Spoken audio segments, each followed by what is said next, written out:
हो या सर्दी, बिना मौसम की परवाह किए देशवासियों की रक्षा करते हैं।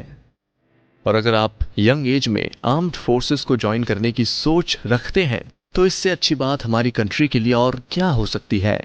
इस वीडियो के द्वारा हमारी ये कोशिश रहेगी कि ज्यादा से ज्यादा यंगस्टर्स आर्म्ड फोर्सेस को ज्वाइन करें। तो चलिए जानते हैं कौन कौन से तरीके हैं जिससे आप 12th के बाद आर्म्ड फोर्सेस ज्वाइन कर सकते हैं। सबसे पहले बात करते हैं यहाँ पर एनडीए एंट्री की।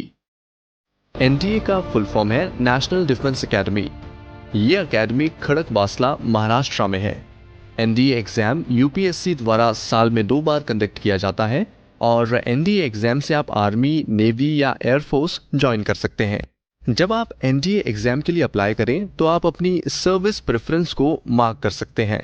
अगर आप एनडीए से आर्मी ज्वाइन करना चाहते हैं तो 12th पास होना चाहिए, भले ही आपकी स्ट्रीम कोई भी हो। लेकिन हाँ, अगर आप एनडीए से एयरफोर्स या नेवी को ज्वाइन करना चाहते हैं तो आप 12th पास होने चाहिए और साथ में आपके पास फिजिक्स या मैथमेटिक्स होना ज़रूरी है।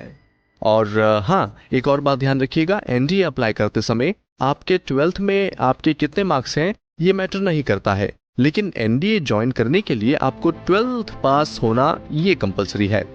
देखिए, यहाँ पे बहुत से कैंडिडेट्स जो 12th में एनडीए के लिए अप्लाई करते हैं और बहुत मेहनत के बाद एनडीए एग्जाम और एसएसबी इंटरव्यू क्लियर करते हैं, लेकिन बाद में 12th क्लास में फेल हो जाते हैं और एनडीए ज्वाइन नहीं कर पाते। तो आपको इस बात का ये यहाँ पे ज़रूर ध्यान रखना है। एनडीए के लिए आपकी एज लिमिट 16.5 to 19.5 के बीच में होनी चाहिए। एनडीए एग्जाम में आपको 2 पेपर फेस करने पड़ते हैं। पेपर 1 जिसमें मैथमेटिक्स है और पेपर 2 जनरल एबिलिटी टेस्ट है। जनरल एबिलिटी टेस्ट में पार्ट ए होता है जिसमें इंग्लिश है और पार्ट बी भी है जिसमें जनरल नॉलेज आता है। एनडीए एग्जाम के लिए हर साल 5 से 6 लाख लोग अप्लाई करते हैं और इनमें से कुछ 8,000 या 9,000 लोग ही एसएसबी इंटरव्यू के लिए बुलाए जाते हैं और इनमें से भी 300 से 400 कैंडिडेट्स ही फाइनली इंटरव्यू क्लियर कर पाते हैं। तो आप ये समझ सकते हैं कि एनडीए एग्जाम क्लियर करना अपने आप में एक बहुत बड़ी चुनौती है। जैसा कि आप अपनी स्क्रीन पे देख रहे हैं, 2018 के एनडीए में रिटन एग्जाम की कट ऑफ थी 338 मार्क्स आउट ऑफ 900 मार्क्स और आपको हर सब्जेक्ट में मिनिमम 25% भी स्कोर करना था। और जो लास्ट कैंडिडेट सेलेक्ट हुआ था एनडीए इंटरव्यू के बाद, उसका टोटल स्कोर था 705 marks out of 1800 marks. Similarly आप ये डिटेल्स 2017 के लिए भी अपनी स्क्रीन पे देख सकते हैं। अगर आप आर्म्ड फोर्सेस को ज्वाइन करना चाहते हैं तो एनडीए से बेटर एंट्री कोई नहीं है। मोस्टली जो टॉप आर्म्ड फोर्सेस के कमांडर्स हैं वो सब के सब एनडीए एल्यूमनाई हैं।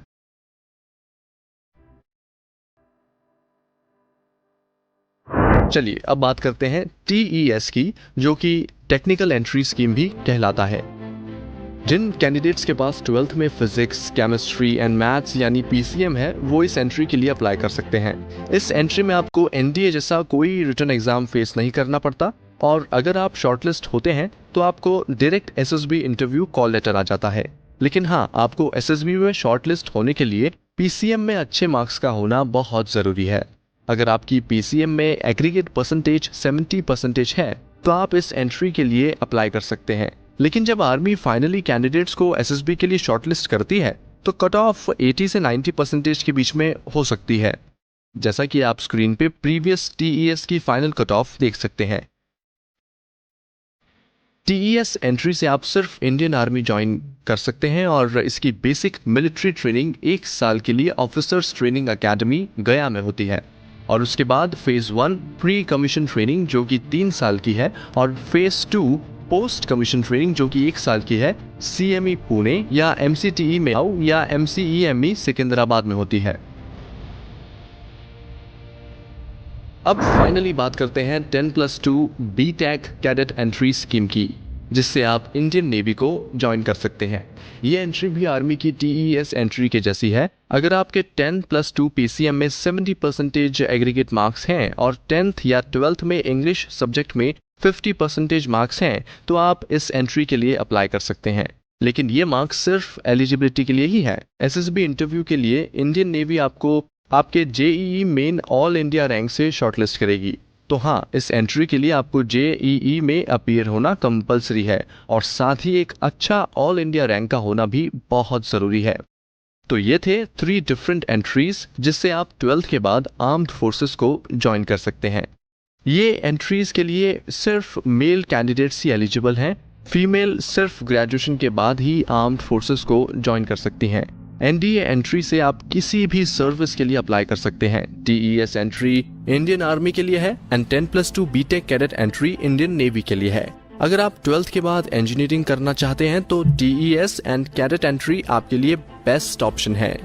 यहाँ पर एक और इम्पॉर्टेंट बात मैं आपको बता दूं, इन सब एंट्रीज का नोटिफिकेशन हम अपनी वेबसाइट्स एंड सोशल मीडिया में अपडेट करते रहते हैं, जिन्हें आप फॉलो कर सकते हैं।